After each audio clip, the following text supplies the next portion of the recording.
Now, I'm a 90s kid, so I know that this movie was a little bit before my time. I mean, it was coming out before I was even born, but RoboCop is a franchise, at least the first two films, that I really connected with. I loved the exploration of humanity, man versus machine, man forced to be a machine, and what is left of the man.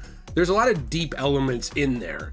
So when RoboCop Rogue City was announced, came out, and was actually really good, it ended up being one of my Game of the Years, and I talked about it. I loved the game, but I noticed not a lot of people saw those videos. So I made a video a week or two ago about the new standalone expansion for RoboCop Rogue City, Unfinished Business, and I was actually shocked to see that a lot of people seem to be interested in RoboCop right now. It might have been a fluke, maybe no one will see this one. It reminded me of a topic I had wanted to cover months ago, which is the idea of movie-based video games. Now, this is a video that I think I will also do one in general on, but specifically I wanted to talk about how RoboCop itself, as a game, RoboCop Rogue City, shows that these kinds of games can still work. It shows that video games based off of movies can still work if you give the people making them creative freedom and you don't ham-fist in a bunch of plot elements while tying their hands. So I wanted to take a few minutes to talk about this today because these are a type of games we don't see many of anymore. I mean, we used to see them all the time from when gaming was first starting and there were licensed movies all the way through, I would say, the 2010s, but we don't really see these games anymore, and I actually think that they could work following the template that Rogue City laid out. So if you enjoy this video, you want to leave a like, subscribe, I appreciate that very much. I do have a question of the day for you, which is, what is your favorite video game that is based on a movie? It could be a movie adaptation, it could be, just taking the movie universe and adding to it like Rogue City did. Let me know, because I actually have quite a few I enjoyed growing up.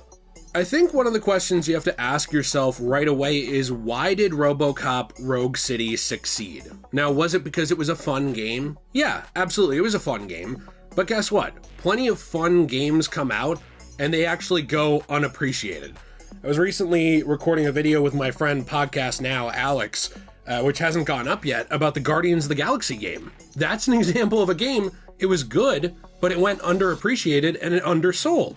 Because I always hear this thing. I always hear, well, if you make something good, it'll sell. Then people can apply it to YouTube videos. I hear people say it to me when something doesn't do good. I hear people say it to video game developers, like, well, your thing just it wasn't good. That's why people didn't buy it.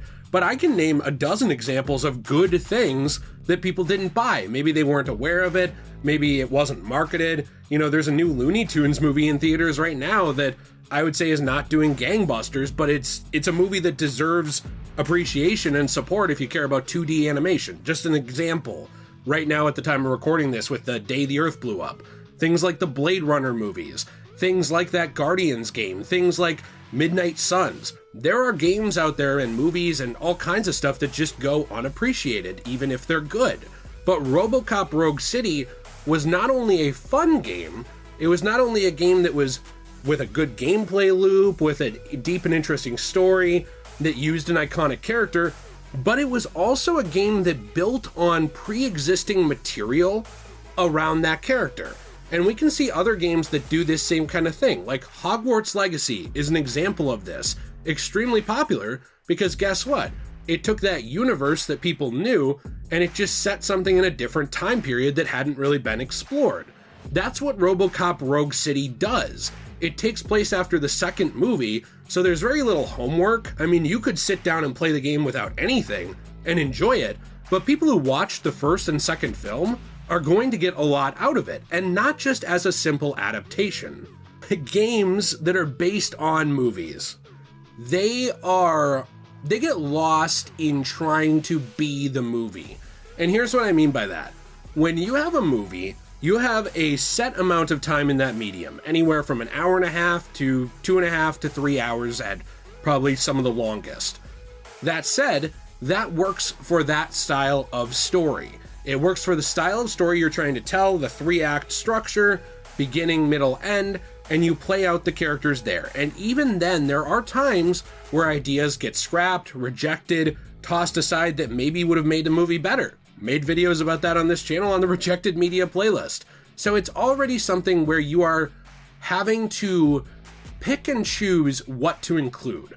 But then when you get a video game that is based on a movie, you're not going to release a 3-hour game.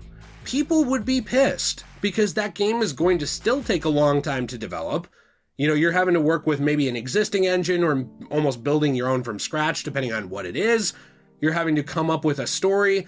And then at that point, you're not really even getting to make your own story.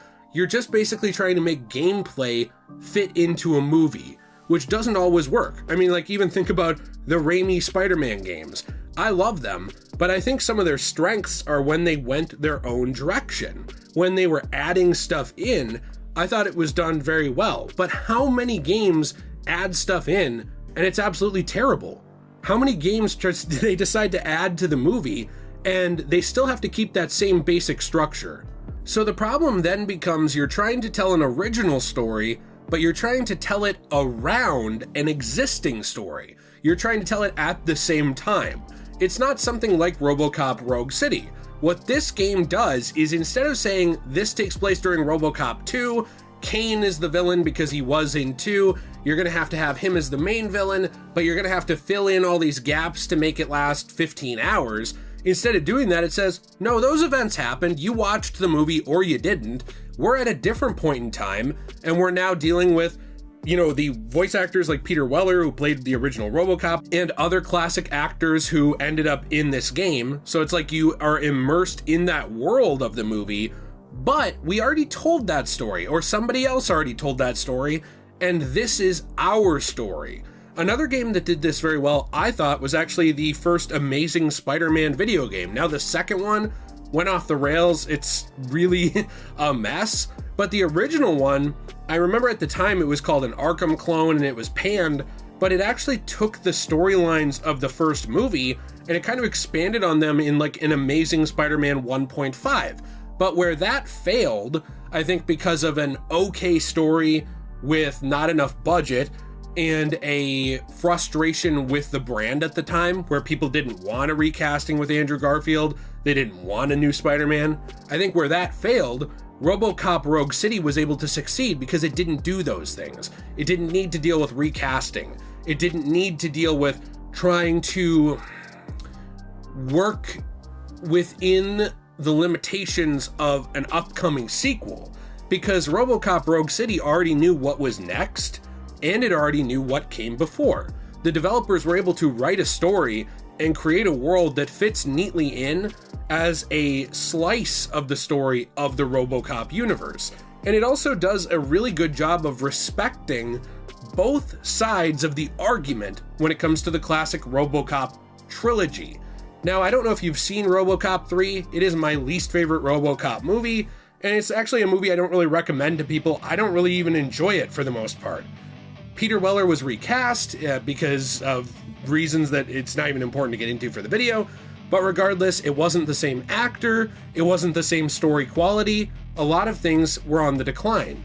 Now, in a way, that might make you think, okay, well, RoboCop 3 still has to happen, so that means that Rogue City can't be good, right? I mean, its hands are tied. Well, not necessarily. Rogue City was able to be a story that connected to the first two games, and it actually did set up the events where 3 could still occur. And so in that way, for the people who didn't like RoboCop 3 at all, this was almost like a third movie that you played through, like an extended stay in that universe that respected the source material of the original 2. But that said, there are a lot of people who do like the third movie, even without Peter Weller, even with the story. They enjoy that for what it is. I've heard a lot of people say they prefer it to 2. Great, good for them. I don't, but that's fine. But that movie, it doesn't just basically take a piss on them. It doesn't basically just say, well, screw you guys. What it does is that game is able to respect those original 2 movies while setting up the world into a position in almost a 2.5, like a RoboCop 2.5, that could lead into 3, or you could just stop right there. Someone like me who doesn't enjoy 3, you could play this game and you basically have your RoboCop trilogy now that you do enjoy. And I think that in that way, this is something that respects source material, adds on to the story. It's not beholden to cram a 3-act structure of an existing movie into its narrative while building on it. and it proves how you can still make a video game that's based on a movie. It's just that instead of trying to retell the movie, maybe what you do is you take that world and tell a new story that respects everybody who worked on those worlds before and enjoyed those worlds as a participant of them.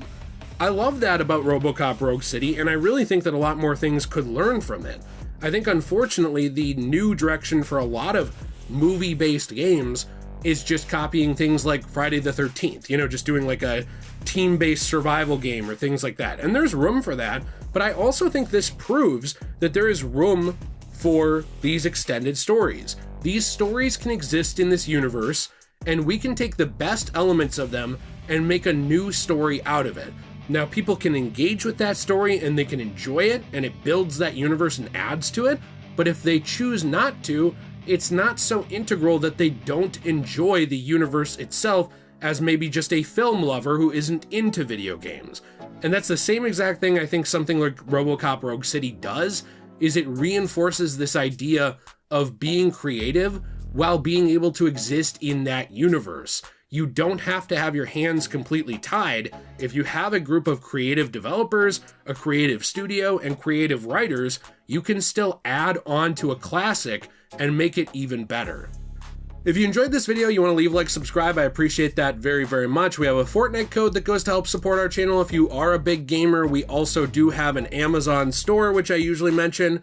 Purchases on that go to help our channel. But my favorite thing we have is our other store, our main store, which is cosmobunny.shop. It's actually my wife's store where she makes coasters, keychains, trays, and more out of recycled paper from comics, manga, magazines, and more that have been damaged. So books that are unable to be sold, that are probably going to end up in landfills, we take those, we make transformative art out of them in a new medium, and we recycle the rest.